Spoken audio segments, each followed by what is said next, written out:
Nosso tema é planejamento e finanças. Nós falamos mais de planejamento na primeira parte. Ok. Isso aqui nós já vimos, né? É interessante que hoje nós vamos falar mais sobre finanças, né, à luz da palavra de Deus.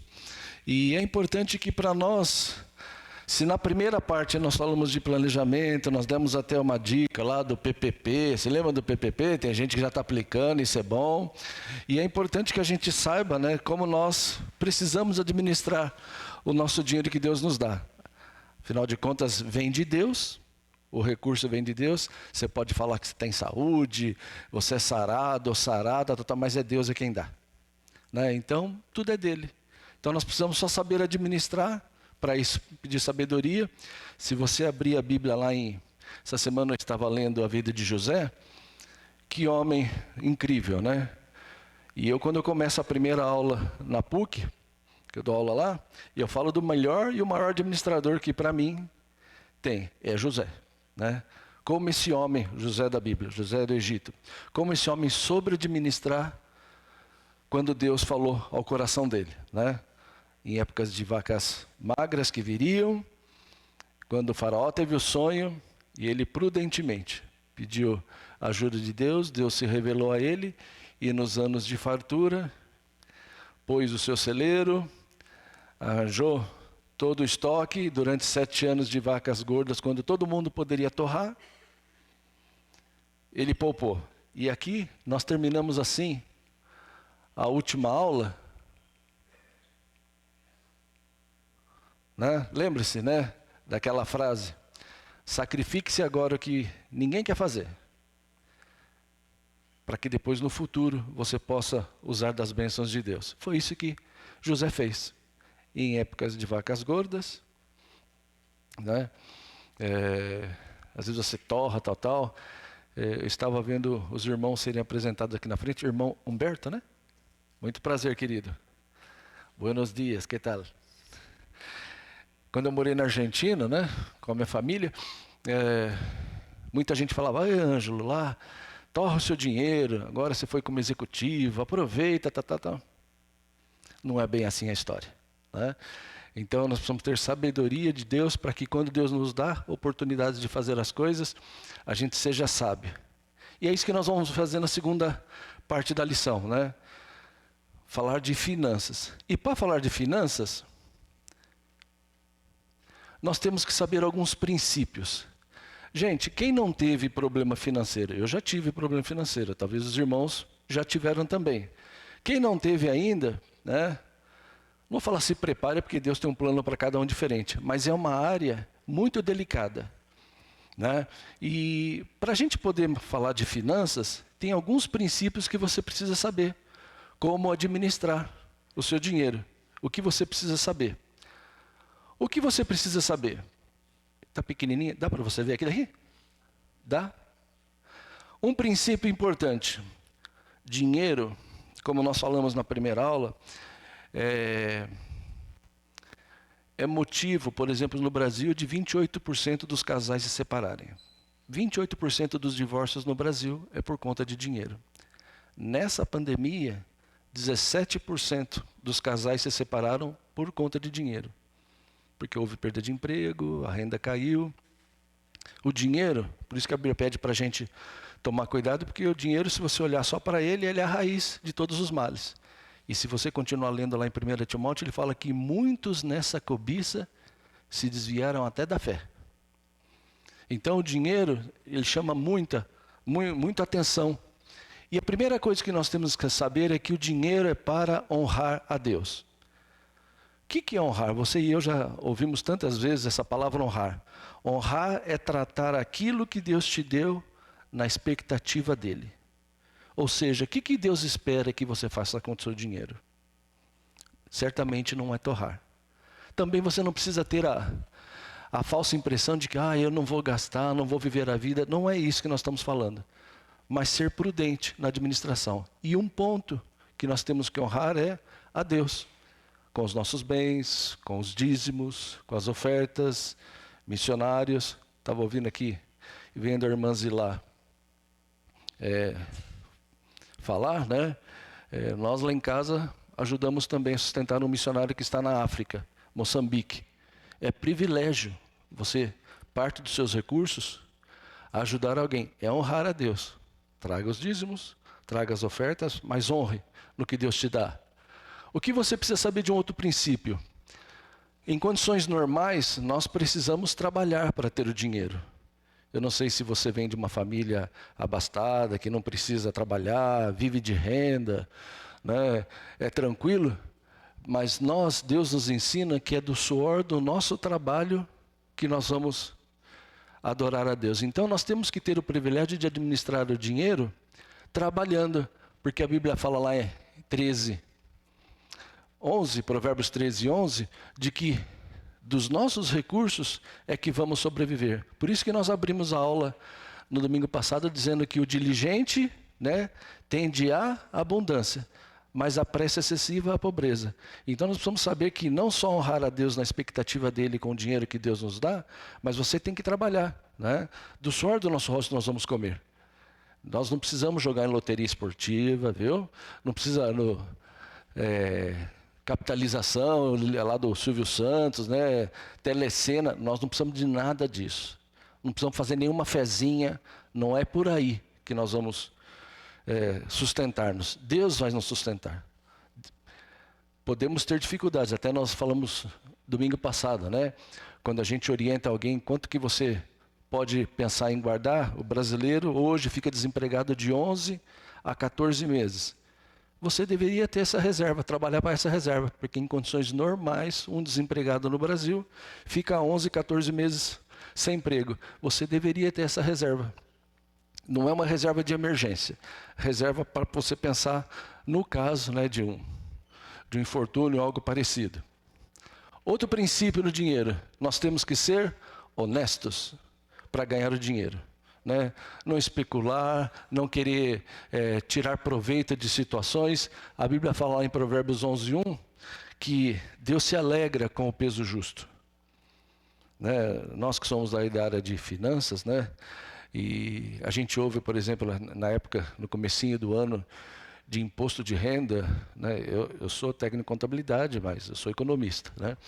E eu sempre escuto assim, o que você tem um jeitinho aí para a gente poder burlar, para a gente poder pagar menos? O que é de Deus, o que é a César, o que é de César. Né? Nós não precisamos, o nosso Deus nos sustenta. E Ele se alegra quando há no nosso caráter um princípio de honestidade, de integridade. Integridade é que não tem solda, não tem emenda, íntegro. Né? Outro princípio de planejamento que nós vimos, é importante você planejar. Meu irmão, eu não sei quantos se deram conta, mas domingo passado eu falei que começa o mês de agosto, né? Você vai se surpreender se você começar a anotar. Ainda dá tempo de você fazer isso. Anote os seus gastos durante um mês. Tudo. Eu fui comprar uma bala. Eu tomei o ônibus. Pus gasolina. Paguei aluguel. Fui comprar um doce. Fui no cinema. Anota todos os gastos de um mês. Quando você for fazer o balanço daquele mês, você vai descobrir que quanta coisa você gastou e que poderia ter sido evitada. Nós precisamos planejar. Até porque, se lembra, no planejamento, as 3 etapas, o sonho que é o nosso objetivo. Né? Depois nós tratamos depois do objetivo, o que vem? As metas. Tem gente que estudou, olha lá. Metas, né? As metas são os prazos. Em quanto tempo eu quero esse sonho? Dentro da vontade de Deus. Por isso que a gente tem que ser realista com sonhos. E depois é o planejamento. Como é que eu faço? Que disciplina tem que ter para alcançar as metas, para atingir o meu sonho? Então eu preciso planejar. E não é ruim planejar. Né? Provérbios 16:9, o coração do homem faz planos. Nós temos que fazer. Deus sabe tudo a nosso respeito, sabe. Mas nós precisamos fazer o plano para colocar diante de Deus. Né? Cuidado com dívidas, que você precisa saber que é importante. Ângelo, é pecado se endividar? O que você acha? Pode se responder um de cada vez. O que você acha? É pecado se endividar ou não?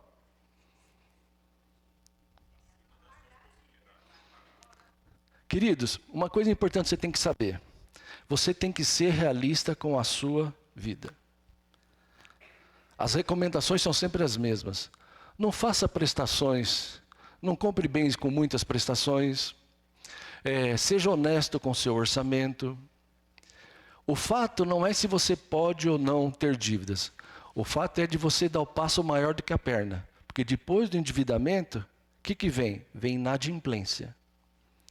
Eu posso estar pagando um carro por mês. Eu posso estar pagando o financiamento da minha casa por mês. Tem algum problema nisso? Não. Desde que você planejou para isso. Desde que você... mas eu não sei o futuro. Cuidado com a pressa. Você lembra que nós falamos que no Brasil nós temos 77 milhões de desempregados? E desses, 25% compraram por impulso, poderiam ter evitado a dívida. Então esse é o grande problema. Às vezes nós entramos em dívidas para comprar o que nós não precisamos. Às vezes nós queremos coisas, olha o PPP. Preço, posso, preciso. Precisa comprar, o preço é bom. Posso pagar? Não, não é para você. Não faça. É enrascada. Então você tem que saber que que as dívidas, se fizerem parte do seu planejamento, tem que caber no seu bolso e saber fazer conta. Nós até comentamos, nem tudo que você vai no supermercado, compre 2 e pague 1, nem tudo isso é verdade lá. Se você fizer continha, às vezes comprar 1 é melhor do que 2. Não ir com fome, como nós falamos, vai fazer compra ao meio-dia, você gasta o dobro. Tudo que cheiro lá, que delícia, você compra o dobro e não compra o que não precisa. E a mesma coisa, todo mundo está comprando casa, todo mundo está comprando casa. Ainda mais com os juros que estão agora, se é uma coisa que eu falo para você, não entre em financiamento. Não é hora de comprar a prazo agora. Com esses juros que nós estamos, a 13,75, nem pensar. É hora de você poupar. Pelo menos 10% do teu salário. Você lembra que nós falamos dos 10, 10, 80? Nós falamos 10, 10, 80? 10 para você, devolva a Deus os outros 10. Viva com os outros 80. Os seus 10 lá, guarde. E hoje tem aplicações tão fáceis de fazer, tesouro. Até a poupança, que é a pior aplicação, dá para você fazer tranquilo. Mas crie o hábito de guardar. Poupança e investimento. Não é pecado você guardar dinheiro, desde que você saiba usar, honrando a Deus.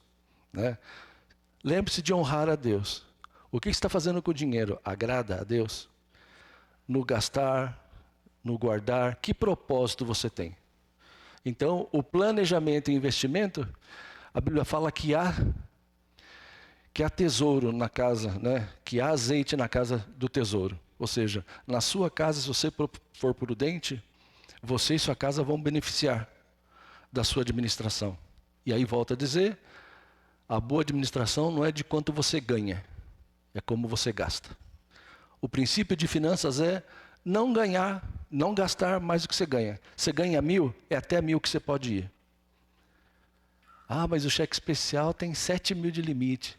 Cartão de crédito tem 30.000 de limite. Você tem crédito, você não tem dinheiro. E o crédito te ilusiona, mas eu posso.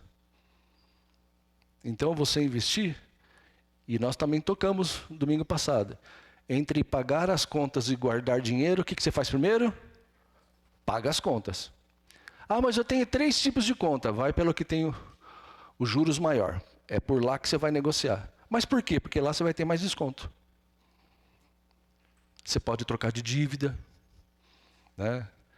mas eu vou fazer empréstimo para pagar outro. Se o seu empréstimo que você for fazer com juros menor do que você tem, troque, faça o swap.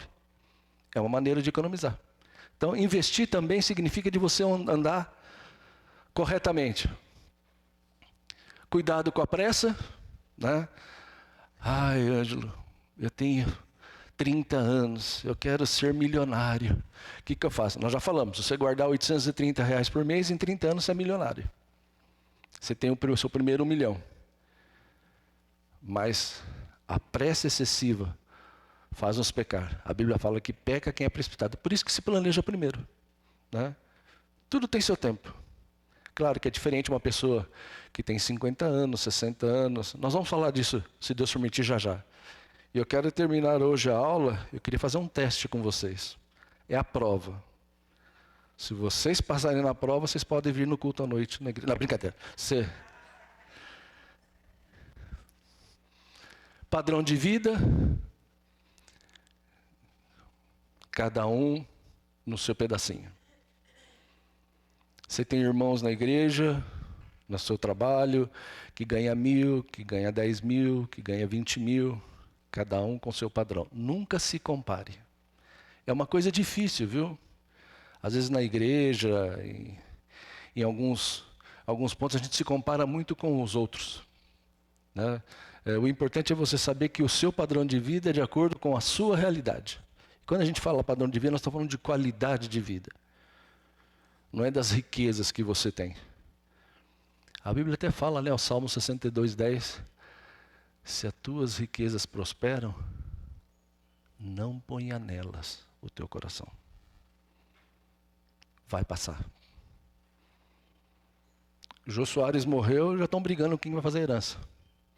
Não tem filhos, só tinha um e morreu. Gugu morreu, os 3 filhos estão brigando até agora com a esposa que estava, com a mulher que estava com ele, que não era casada. Brigam. O dinheiro devia ser motivo de juntar, e não tem nenhum problema você deixar a herança para os seus filhos. A Bíblia até fala que o homem de bem deixa a herança para os seus filhos, né? Mas eu vou deixar bastante herança, carnê, vou deixar um montão de coisa para macacado, legal. Isso, pode esperar. Gente, você tem que curtir a vida, a herança que você tem que deixar está aqui, né? Eles administrarem bem e colocá-los no caminho de Deus. Essa é a grande, falar da palavra de finanças desde o comecinho, para que não mexa a cabeça. Por último, creia ou não, mas é princípio de finanças. Pense no próximo. O que Deus te deu não é só para você, viu? Você não pode pensar no seu umbigo. É ótimo usufruir das bênçãos de Deus, materiais, mas você tem o próximo. É um privilégio quando você pode ajudar o próximo. É um privilégio quando você tem recursos para abençoar outros. Ainda mais nos tempos que nós estamos, ainda que saindo de pandemia, não saímos totalmente. Você sabe de gente que perdeu emprego, você sabe de gente que está passando necessidade, você sabe de gente que está precisando de cesta básica. Não é o acaso, até porque nós não cremos, que Deus às vezes te dá condições para você ajudar. Olhe para o seu próximo. Então, a boa administração também faz parte de você abençoar a vida de outros. Não só orando, visitando, que é muito bom, mas às vezes precisa de uma bênção especial. E se Deus te dá, e uma coisa, viu, queridos, o que sua mão direita faz, a esquerda não precisa estar sabendo, né? É bíblico. Eu ajudei, olha, se não fosse eu. É Deus que está te dando. Em silêncio. Vai embora. Vai fazer a sua parte. Ser sensível. Tudo bem até aqui? Isso vai fazer parte do teste no final, na prova. Deixa eu dar algumas dicas aqui, um pouco práticas, né? Essa, eu falei até domingo passado, costume anotar os seus gastos, viu, queridos? Para você fazer planejamento, se você não está acostumado a anotar, faça esse esforço. Reserva um período da sua vida, 1 mês, 2 meses, para anotar em que você gasta.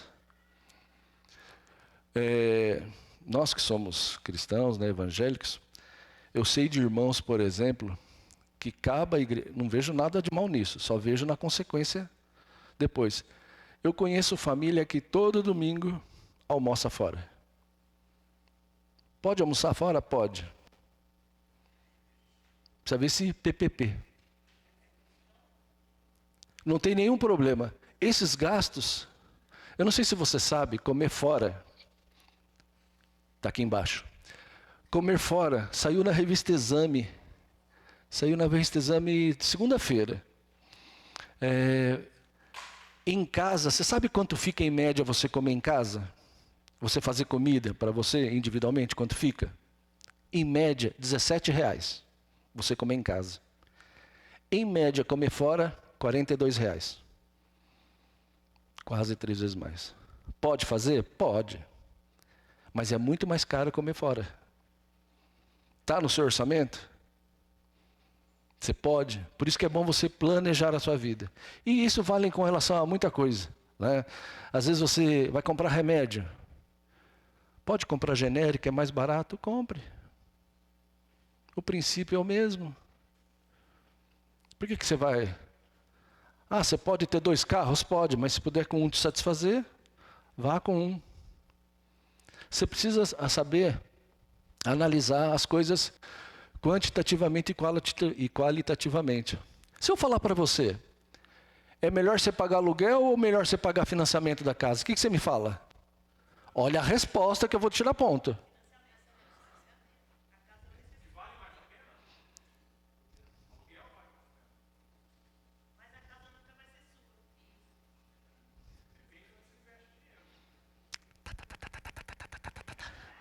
Eu gosto de fazer isso na classe, eu gosto que os alunos falam. Queridos, depende. Quer fazer uma continha? Um aluguel de R$1.000. Você paga aluguel de R$1.000. A casa de um aluguel de R$1.000, quanto que vale? 400 mil? 500 mil? Vamos só fazer um exemplo? Né? 500 mil você paga R$1.000 de aluguel. Se você financiar essa casa de 500 mil, você acha que você vai pagar mais ou menos que 1.000? Mais. Muito mais. Aqui tem uns banqueiros e bancários que não me deixam mentir. Muito mais. O que compensa você fazer? Durante um período, olha a sua cabeça. Tá certo o que a irmã falou. Eu pagar uma coisa que é minha é muito melhor, não é? Claro que é. Eu vou pagar 2.000 numa coisa minha. E vou pagar 1.000 numa coisa que não é minha, é melhor eu pagar 2.000. No entanto, se lembra o planejamento? Você tem um sonho, você tem as metas e você tem o planejamento. Se durante 10 anos você morar nessa casa de aluguel, você não pode pagar 2.000 de financiamento? Você diz que você pode, não pode? Se você continuar pagando 1.000 de aluguel e guardar o outro 1.000, em 10 anos você tem metade do valor da casa. Você pode comprar essa casa pagando os mesmos 1.000 como casa sua e não aluguel. Entenderam o que eu falei? Just it. O prazo. Fazer conta. Então, é bom ou não é bom? Você tem que fazer conta. Tudo bem? A partir de agora, depende da sua realidade. E depende de fazer conta. Ah, você quer continuar um tempo? Às vezes compensa você fazer isso. Outra coisa, nós falamos disso, né? Queridos, sem menosprezar quem está do outro lado, procure pechinchar. Não precisa desaprovar o outro. Mas sempre, tudo que tem preço, tem um juros, tem um spread embutido. Às vezes você pagar à vista é melhor, em dinheiro é melhor. Uma dica para você, tudo que você não paga à vista, você está endividado, tá bom? Você só não fica endividado se você pagar à vista. Pagou à vista, você não tem dívida. Fez prestações 3, 4, endividada. Não significa inadimplente. Então, se você não comprar à vista, você tem dívida. E aí vale o princípio lá. Para que você está fazendo a dívida? Precisa? É pertinente? Por último, muitas pessoas erram aqui. Quando você faz planejamento irreal ao que você ganha. Você sabe quanto você ganha. Deixa eu dar uma notícia quentinha para você. Essa você anota, tá bom? Nós economistas fizemos uma conta, saiu até na UOL. E quem fez isso foi... Não que a UOL seja referência, tá bom? Não é. Mas jornal muito tendencioso. Mas os economistas, nós fizemos uma conta, até nós participamos, alguns economistas, eu não, mas alguns economistas na PUC fizeram. Nós chegamos a um número mágico. 300. 300. Que número é esse? Nós pegamos quanto está a inflação no Brasil. Não sei se vocês sabem, né? Nos últimos 20 anos a média da inflação no Brasil é 6%. O desemprego, 10% que caiu, vai cair. A inflação que está alta vai cair. Segundo semestre vai cair, vai tudo cair. O cair é deixar de subir, tá bom? Dá notícia porque caiu. É deixar de subir. Porque você tem a inflação, você tem a deflação e você tem a estagflação. Nós estamos na inflação. Tudo que você quiser, vamos imaginar. Vamos imaginar que hoje você quisesse viver de renda.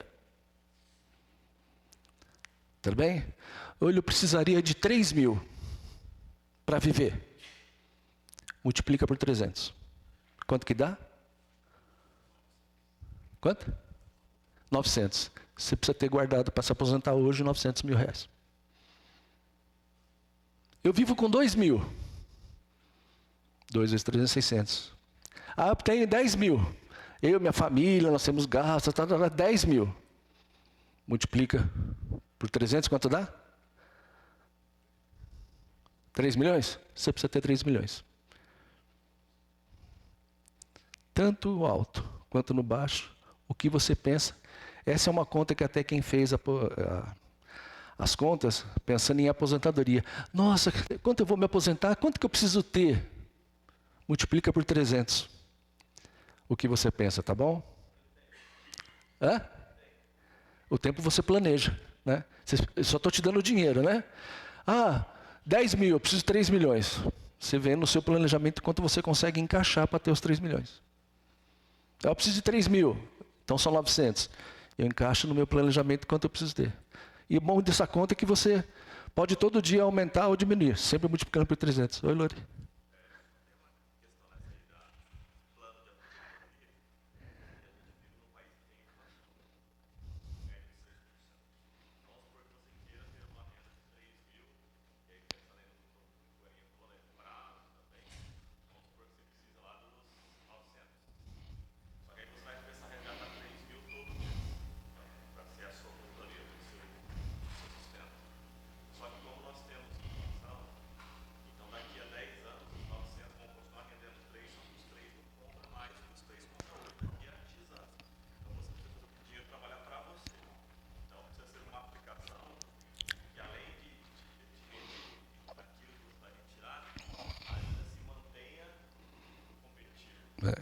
A ideia, meu irmão, foi bom você tocar no ponto. A ideia de se multiplicar por 300 é você planejar o futuro e não você torrar no presente. Então a ideia é de você construir planejamento. Dentro do exemplo do meu irmão, do Lore. 3 mil multiplicar por 300, 900. A minha ideia é só para você ter uma ideia de que se você quiser manter o mesmo padrão hoje, você precisa de 900. Né? A ideia não é pegar o dinheiro antes, é só para você se planejar para você ter, em qualquer tempo da vida. Dentro dessa continha aí foi imaginado 6% de inflação com 4% de ganho. Né?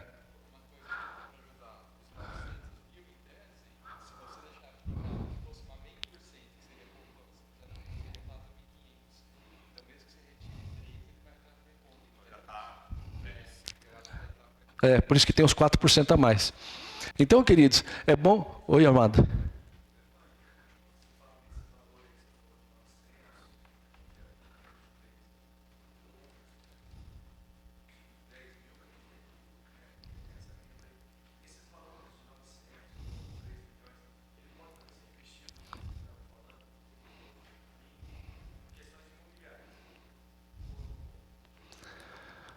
Olha, meu irmão, deixa eu comentar assim, eu como consultor, tá bom? Vou te falar.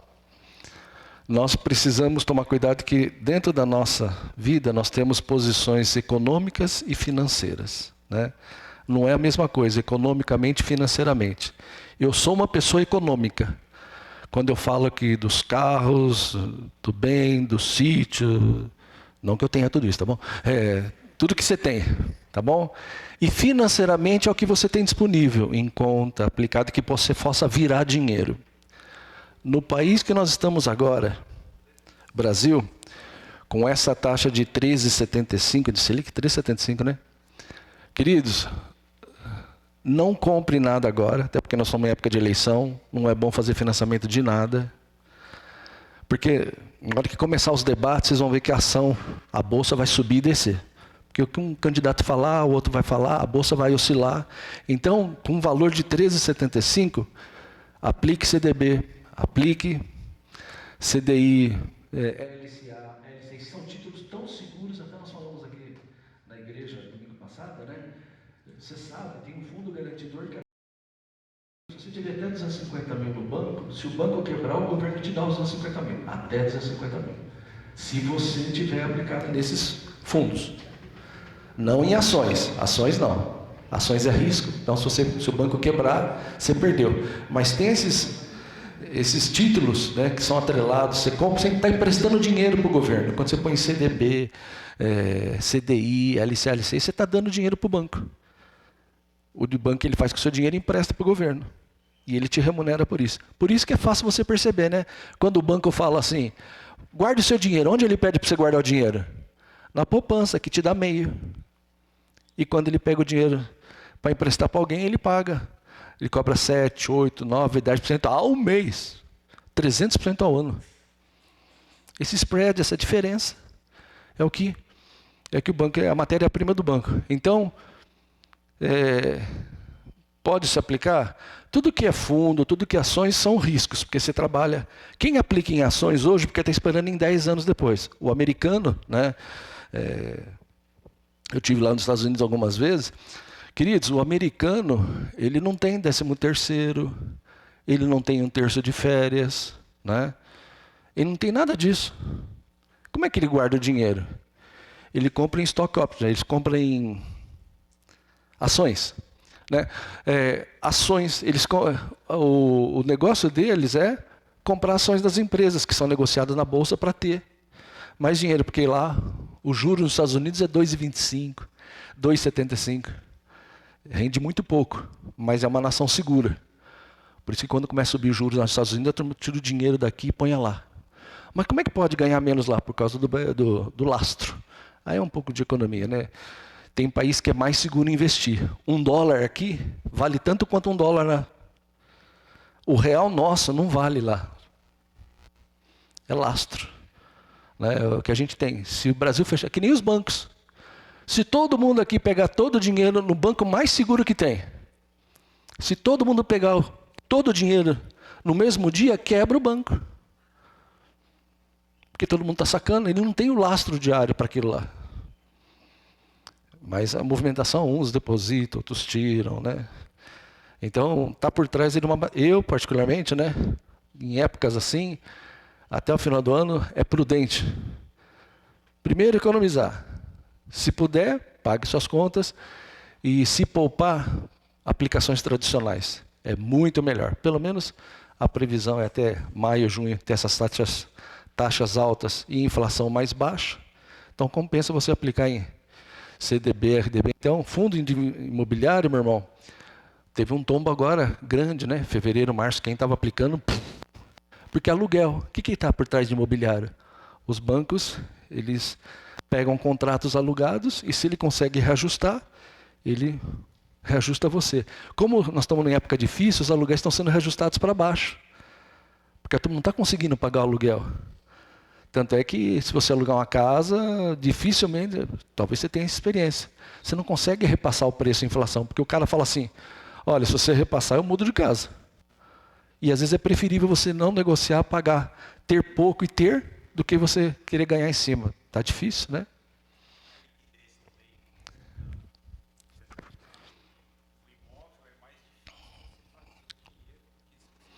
Isso mesmo, meu irmão. Isso mesmo. Você tendo dinheiro na conta aplicado, a sua liquidez é mais rápida. O imóvel, você vai ter dinheiro? Vai ter. Só que você queima. Às vezes, imóvel de 100, você vai ter que vender por 80, por 90, por 70. Você vai vender? Vai, mas você queima. Né? Aí você perde o rendimento. Então, hoje, você imobilizar seu dinheiro não é uma época boa. Pode fazer? Pode. Se puder investir, pode. Mas a longo prazo. Não queira pegar a curto prazo, porque você pode precisar se capitalizar e perder dinheiro com isso. Tudo bem aqui? Gente, eu trouxe aqui uma planilhinha, depois eu vou disponibilizar essa... Onde eu ponho aqui a bolinha, hein? É essa aqui? Cadê? Aqui, essa não tem a luzinha?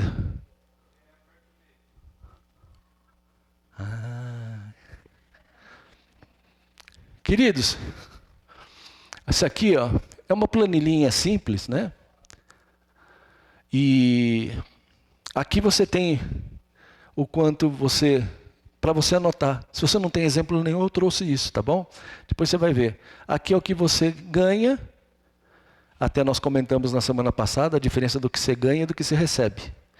Essa é uma planilha de cristão, tá bom? Do crente. Quanto que eu ganho? 2.000. Quanto é o líquido aqui? 1.700. Eu honro a Deus no meu bruto.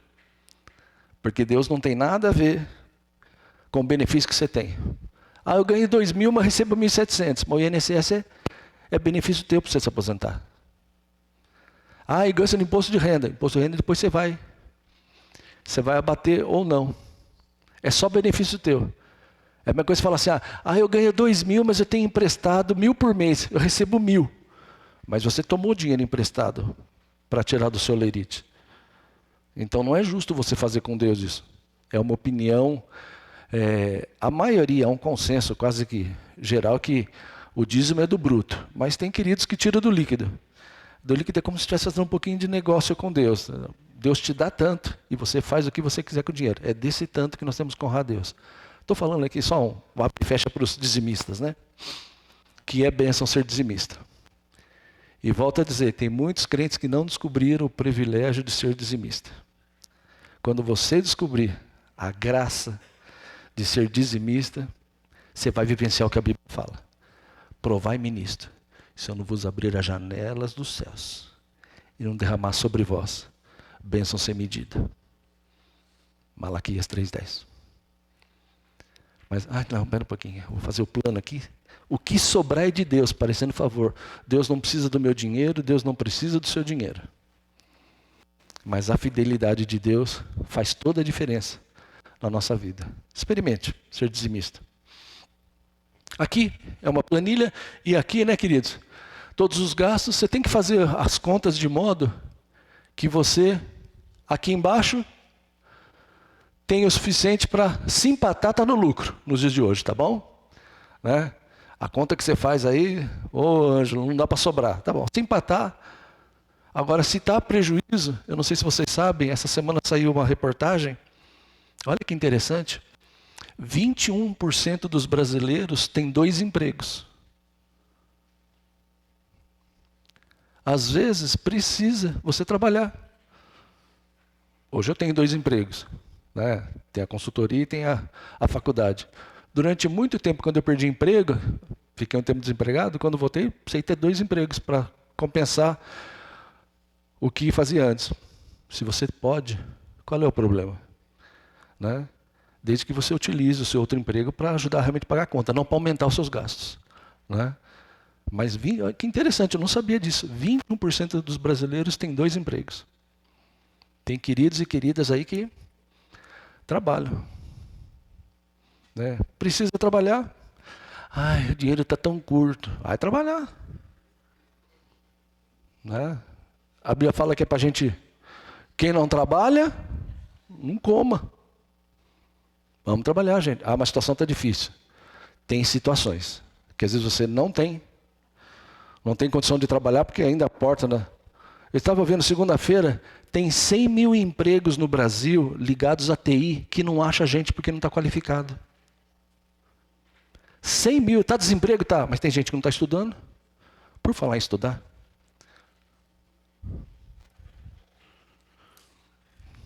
Vou correr um pouquinho aqui. Que tem que trabalhar? Tem 100 mil empregos. Para quem que é que tem que repetir? Para alguém especial, não? Tainara, tem 100 mil empregos na TI. Gente, salário não é ruim, não. Você sabe quanto o brasileiro ganha hoje, em média? 243. Dos endividados, sabe qual a média da dívida do brasileiro? 489. Tem gente dando passo que não pode. Queridos, seu carro não precisa ser igual ao do outro. A grama do vizinho é bonita? Continue bonita. Cada um... Como é que os jovens diziam no passado? Ema. Cada um tem seu problema.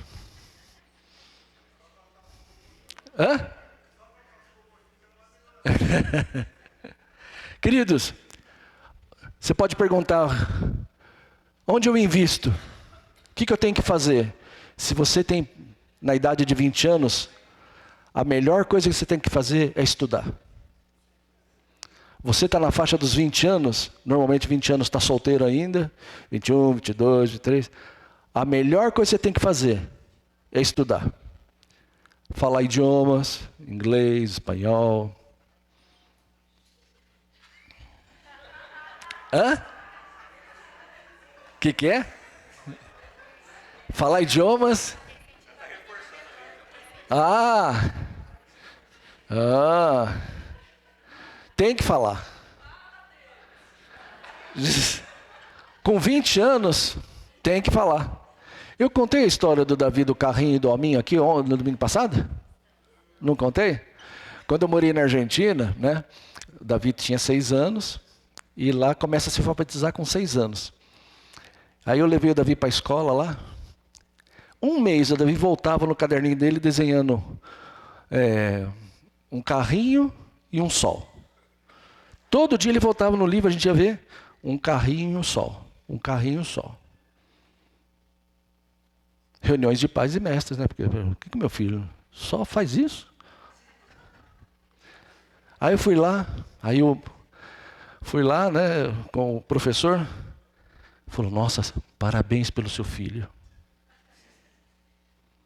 Ele senta no fundo da carteira, quietinho, educado, ele não abre a boca, ele não sai para o intervalo nem para comer. Falei, que exemplo, é outro Davi.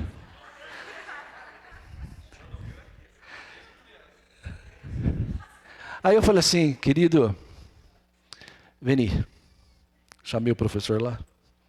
Sabe por que ele é quietinho? Ele não está entendendo nada do que o senhor está falando. Nós somos brasileiros. Ele não te entende. Hoje ele fala espanhol melhor que eu. Mas na época, não.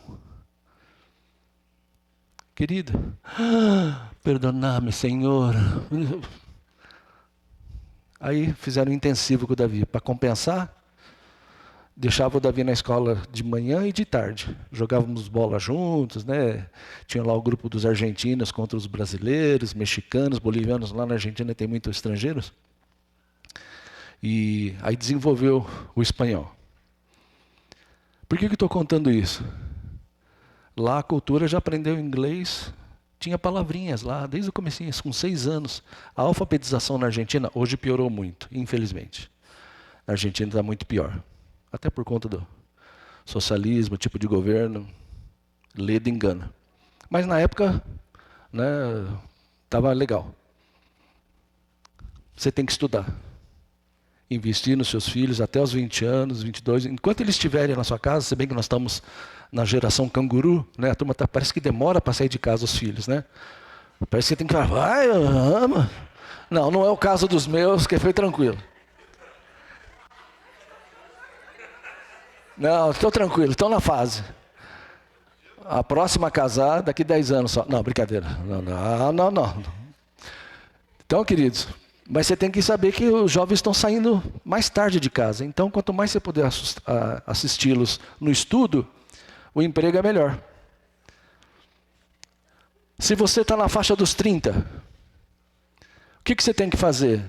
Começar planejamento. Normalmente aqui você já está empregado. Muitos aqui com 30 já estão casados. É hora de você planejar. Sabe aquela brincadeira? O que você vai ser quando crescer? A expectativa de vida do brasileiro está mais alta hoje. As mulheres vivem 79 anos na média. Nós homens, 73. Né? Na média, 76. Então as queridas vão viver mais. É porque a gente trabalha mais. Não, brincadeira. Elas vivem mais, né? Então elas vão curtir mais a vida, né? Então, dentro dessa perspectiva, você tem que fazer planejamento, né? Para que onde você quer estar? O meu chefe era um americano, quando eu era da General Electric, ele falava assim: onde você quer estar na empresa no futuro? Eu falava, né? O ano que vem eu quero estar. Se você só pensa em um ano para frente, você não serve para ser meu diretor. Eu quero que você pense longe. Você tem que pensar longe. Por isso, você nessa faixa de idade, é bom você se planejar. Outra, isso aqui é com base no Brasil, isso é estudo com base no Brasil de 2019, da Fé Comércio. Com 40 anos, se você está na faixa de 40 anos, normalmente no Brasil, com 40 anos, é onde você tem a maior faixa de renda.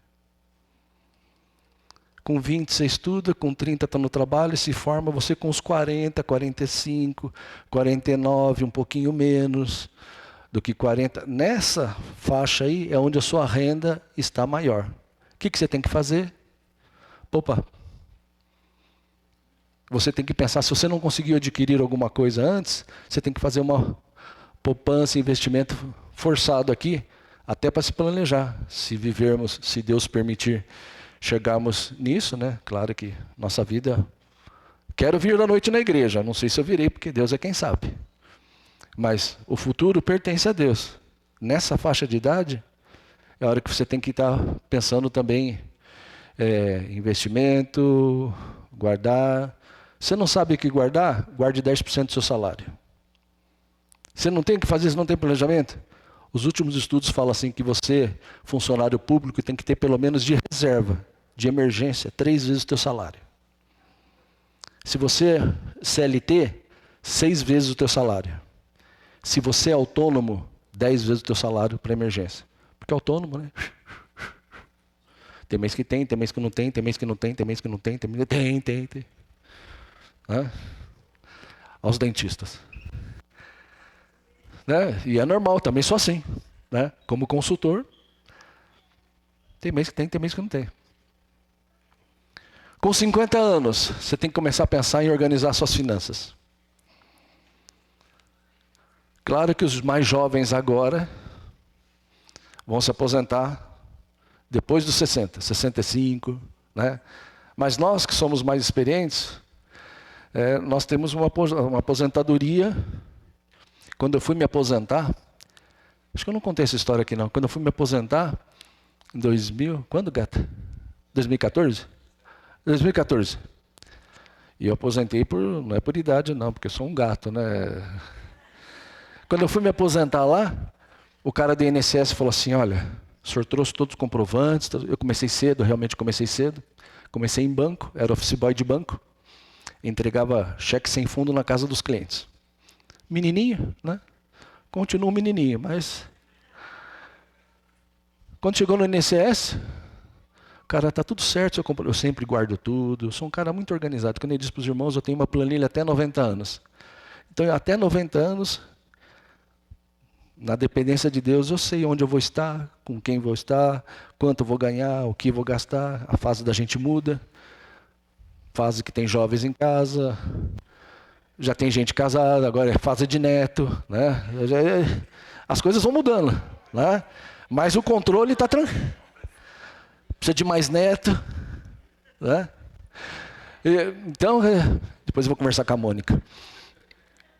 Querido, você precisa se planejar. Com 50 anos, é aquela fase que você já tem que começar a vislumbrar, porque se nós formos até 73, você tem mais 20 anos de vida. Então você tem que começar aqui a saber, cuidado com conta, você não pode ser muito aquele de endividamento alto, porque com 50 anos você é jovem ainda, mas você não tem mais os 20, os 30, os 40 que você tinha antes. Para quando chegar a partir dos 60, você começar a curtir um pouco mais. Não deixa de trabalhar. Tem gente que com 60, 65 continua trabalhando. Que bom. E é bom trabalhar. Se você puder, ótimo, ocupa a cabeça, você está ativo. Eu aprendo muito com os meus alunos, né? Eles me ensinam. Claro que eu tenho uma responsabilidade sobre eles, né? Mas você aprende com jovens, diferentes cabeças. Mas sendo cristão, você fica firme lá, você ensina, você tem muito mais para passar do que para receber. No entanto, você tem que pensar que depois, quando você chegar nessa idade de 60 mil, com 60 anos, né? Você ter condição de administrar o que você tem. Está na hora de começar a curtir um pouquinho mais. Está longe. Para muita gente 60 anos está longe ainda, para mim também está bem longe, 60 anos, mas Você tem que pensar. Tudo bem aqui, gente? Tranquilo? Aqui, gente, quando eu fiz o curso de mestrado, eu fiz um curso na Palavra da Vida, e a minha tese foi sobre finanças, planejamento financeiro à luz da Palavra de Deus. Isso aqui, ó. Isso aqui que nós vimos antes aqui, ó. Isso aqui foram lições de escola dominical que eu fiz para dar um curso de finanças, né? Cada dia é um curso sobre finanças, esses pontos aí. Tocando barca para frente. Esse aqui foram algumas perguntas. Quando eu fiz o mestrado, eu perguntei para 350 cristãos. Irmãos presbiterianos, batistas, metodistas, católicos. O que você faz com o dinheiro? E essas foram algumas perguntas, algumas respostas. Depois você vai ver. 40% fala que não faz planejamento do brasileiro, do cristão. 39% fala que o orçamento, ele não tem reserva nenhuma. Ele vive de acordo com o crente. Quer dizer, não dá muita bola para o dinheiro. Você faz algum controle de gasto diário? Nenhum. Tem dinheiro na conta, eu gasto. Onde você adquiriu a maior parte do conhecimento? Na igreja, 0. Por isso que eu louvo a Deus, a igreja nossa aqui, né, de estar dando. As igrejas não falam de dinheiro, né? As igrejas não têm essa disciplina. Você tem que aprender, fazer caixa, administrar, falar sim, falar não, posso, não posso, guardo, invisto, saber a diferença de investir e gastar. Quando você gasta, não volta, investir e volta. Você tem que saber esses princípios, né? Aqui uns depoimentos de algumas moças, alguns rapazes, de aperto que elas têm por não saber. É um problema sério da nossa geração, dos nossos filhos. A turma não sabe administrar dinheiro. Você tem que ensinar, você tem que falar. Não é tolher, não é falar, você não compra nada que não pode. Não é isso também. Conversa. Tem a fase certa de você falar assim, de você dizer. Então tem alguns depoimentos aqui, bacanas.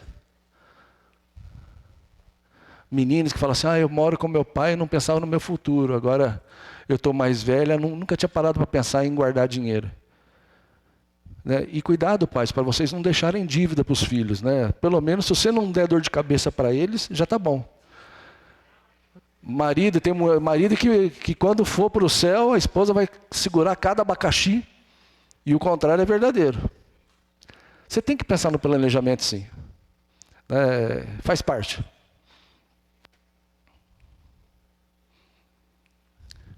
Tem alguns conceitos. Vamos fazer um testezinho com vocês? Topa? Tudo bem? Você tem lápis, caneta aí? Vou precisar de você. Gente, só para falar uma coisa aqui para vocês antes de fazer esse teste. O que tem, uns 10 minutos ainda, pastor?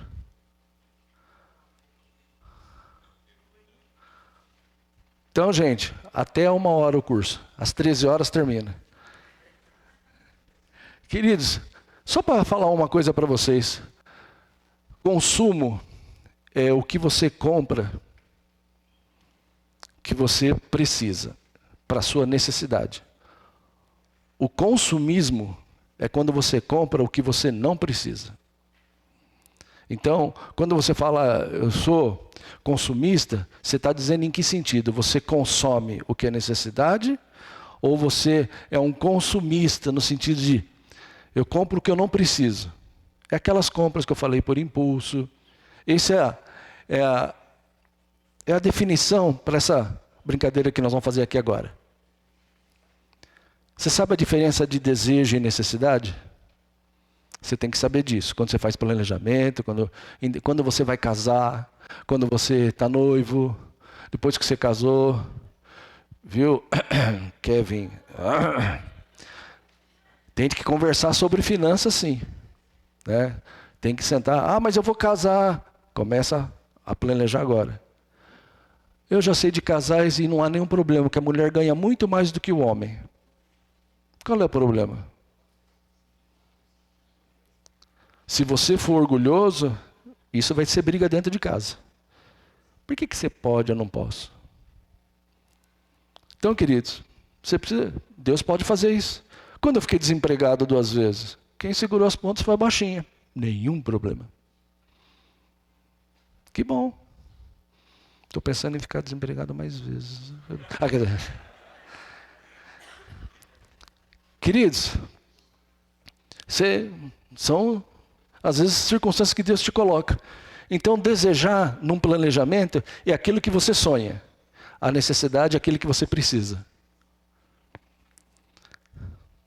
2 pessoas podem me ajudar a distribuir aqui um questionarinho. Aqui, ó. Gente, você vai receber uma folhinha. Vamos fazer um testezinho rápido? Eu vou fazer 10 perguntinhas para você que vai ter 30 segundos para responder. Tá bom? Vê se cabe todo mundo aí. Você vai precisar de uma caneta. Só vou precisar que você seja sincero, tá bom? Nas respostas. Pode ser 10 minutinhos só, minha irmã Suzana? Não, vocês vão ficar com vocês. E depois todos na casa da Suzana. Isso, a gente almoça lá. É só levar a marmita. Vamos lá. Vamos fazer uma junta. Gente, aí o que você recebeu aí, ou você está recebendo, vê se faltou. Faltou? Faltou. Tá. 2, 4, 6, 8, 10, 12, 14, 15, 18, 21, 24. Gente, esse aqui recebeu aí, não é para fazer nada não, tá bom? Ó. O Davi está mandando no grupo da igreja aí, só para você saber, tá bom? Aí você já fica aí, quem não recebeu. Aqui, gente, é só para guardar para você. Essas perguntinhas aqui da frente, você não precisa responder agora, você pode responder na sua casa. Você vai responder o que eu vou falar aqui na frente, tá bom?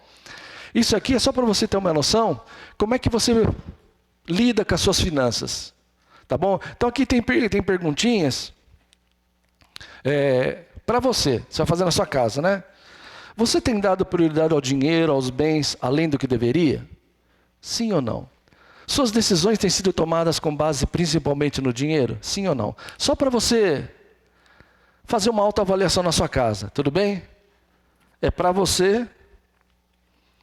Guarda quando você estiver tranquilo lá. Deixa eu ver como é que eu estou administrando meu dinheiro. Mais do que administrando, qual é que é o conceito que eu tenho de dinheiro à luz do que nós vimos aqui?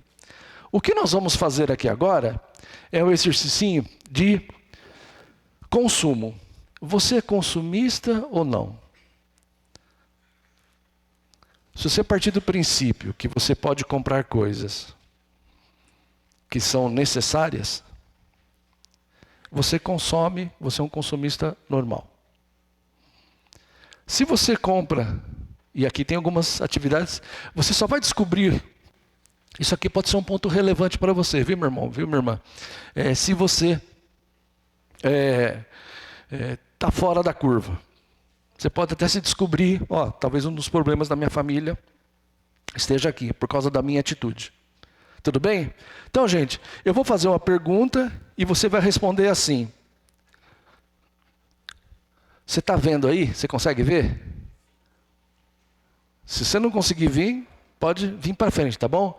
A cada pergunta que eu fizer, vocês marcam assim, são 10 perguntas. Você vai colocar, número 1, você vai responder assim, no que você lê? Sim, de vez em quando, quase nunca, não. Você só pode ter essa resposta. O que eu falar para você,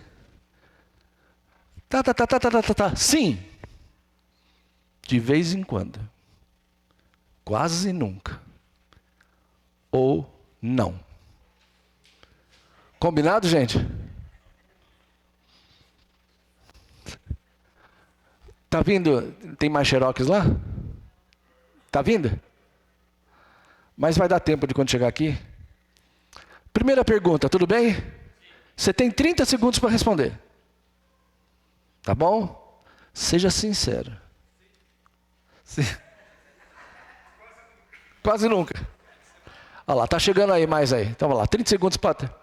Aí, Dani.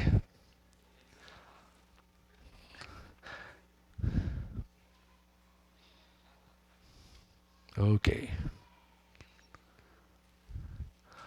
Muito bem. Olha lá. Primeira pergunta. Pode? Quem está preparado, levanta a mão. Quem não se sente à vontade para fazer o questionário, levanta a mão. Vai. Primeira pergunta. Você compara preços? Não, você não precisa responder para mim. É você. Sim, de vez em quando. Quase nunca. Não. Você compara preços? 15 segundos. Seja sincera. Essa resposta vai te ajudar bastante no que tem para você. O que tem gente já cutucando o outro. Next, vamos lá. Próximo. Segundo. Seu limite está estourado?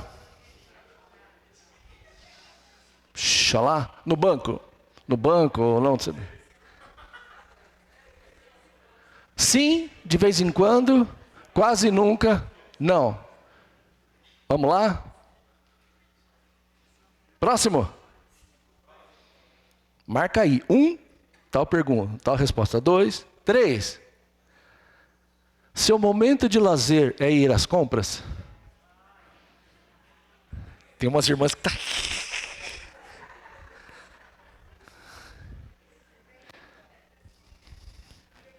Tudo bem?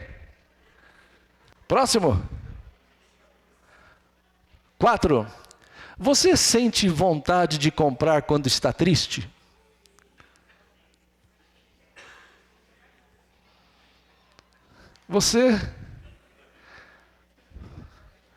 Essa pergunta foi tão séria que fez a minha irmã Suzana descer lá de cima e veio aqui para baixo.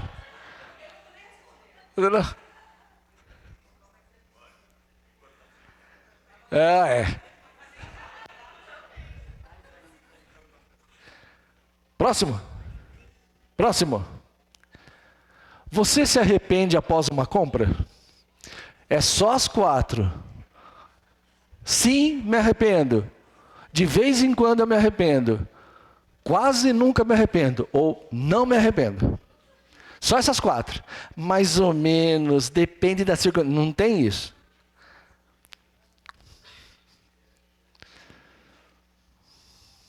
Tudo bem? 6. Você costuma fazer compras escondido?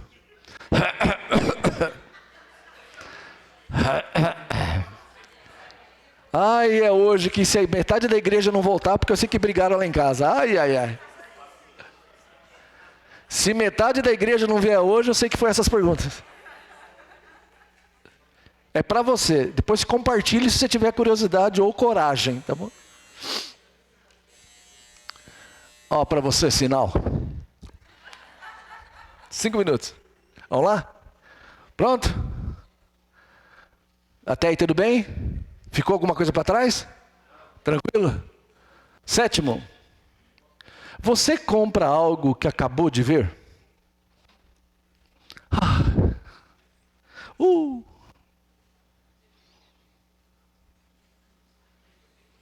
Next. Próximo. Compro coisas que não uso mais?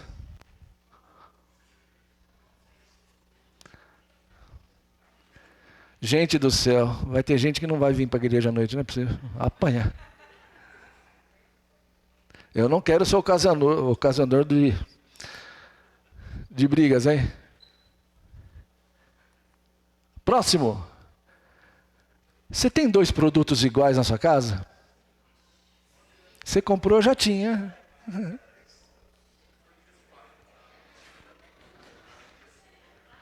Tudo bem? Tem gente que está falando, Anjo, passa logo, está demorando muito. Eu vou apanhar mais ainda. Próximo. Olha lá. Você compra coisas caras? O caro é relativo, mas você sabe o que é caro para você. Tudo bem? Gente, você tem aí as 10 questões. Se você respondeu sinceramente as 10 perguntas acima com sim, de vez em quando, quase nunca, ou não. Ai, gente. Minha irmã, abre a porta da igreja, porque vai ter gente que vai sair voando daqui. Confira as suas respostas. Soma aí a quantidade de sim, soma a quantidade de não, soma a quantidade de vez em quando, soma a quantidade de quase nunca. Não precisa falar em voz alta se você quiser ficar vivo. Confira as respostas. Se suas respostas foram sim, ou de vez em quando, para 5 ou mais, atenção, você tem grande chance de ser consumista.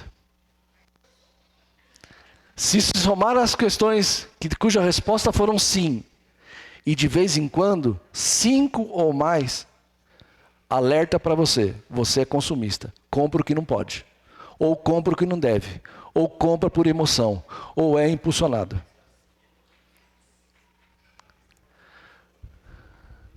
Olha, tem gente que está silêncio, não quer falar nada para ninguém. Próximo. Já se suas respostas para sim, ou de vez em quando, a mesma premissa, entre 3 e 5, sinal de alerta, você pode ser um consumista. Não é um problema. Quer tirar em foto aí? Eu vou mandar depois para vocês a apresentação, viu, queridos? Vou colocar lá. Pode, pastor? Olha, se você não se convencer que está ao vivo, está sendo gravada. Se você não se convencer gravada, eu vou mandar para você. Você só não muda de finanças se você não quiser. Tudo bem? Aqui eu vou parar por aqui. Quando eu dei curso de finanças para casais, curso de finanças para jovens, aí tem umas dicas à luz da palavra de Deus. Um dia nós vamos ter oportunidade querendo Deus, mas eu vou parar por aqui. Viram aí o seu resultado? Queridos, que à luz da Bíblia, né, você possa entender que é importante essa área de finanças. Você precisa controlar para o seu bem, você precisa controlar para honrar a Deus, acima de tudo, né? E que nessa sensível área da vida, que Deus te ajude a ser melhor. Melhor para o reino, melhor para a família, melhor para você. Nós temos planos, todo mundo aqui tem sonho, eu também tenho. E com planejamento, entendendo o que Deus quer, Deus haverá de nos ajudar. Vamos colocar de pé, queridos? E terminar, minha irmã Suzana, obrigado. Me perdoe de ter passado o tempo. Obrigado pelo convite. Obrigado, queridos. E permitindo Deus, às 18 horas, nós vamos louvar a Deus, Santa Ceia, coral. Aí vou passar outra música para o coral hoje à noite, depois, para a gente aprender uma outra canção, tão linda quanto. Vocês vão ver. Vamos orar? Querido Deus, obrigado pela bênção de ter a Tua palavra como guia. Obrigado, Senhor Deus, porque o Senhor tem sido maravilhoso em mostrar na Tua palavra como nós devemos proceder num assunto tão relevante dos nossos dias, que são as finanças. Tenha misericórdia de nós, Senhor Deus, para que tudo que a gente faça seja somente para a Tua honra e Tua glória. Nos dê sabedoria, Senhor Deus. Precisamos muito de Ti. Precisamos muito da Tua orientação. Nos dê humildade, capacidade para entender o Teu plano para as nossas vidas. Faça de nós, Senhor Deus, servos e servas preciosas nas Tuas mãos. E que na Tua bondade nós pudéssemos em tudo o que fazer honrar o Teu nome. Obrigado por tudo, Senhor Deus, por esse dia precioso na escola dominical. Nós oramos agradecidos em nome de Jesus. Amém. Deus nos abençoe, queridos. Até a noite, permitindo Deus.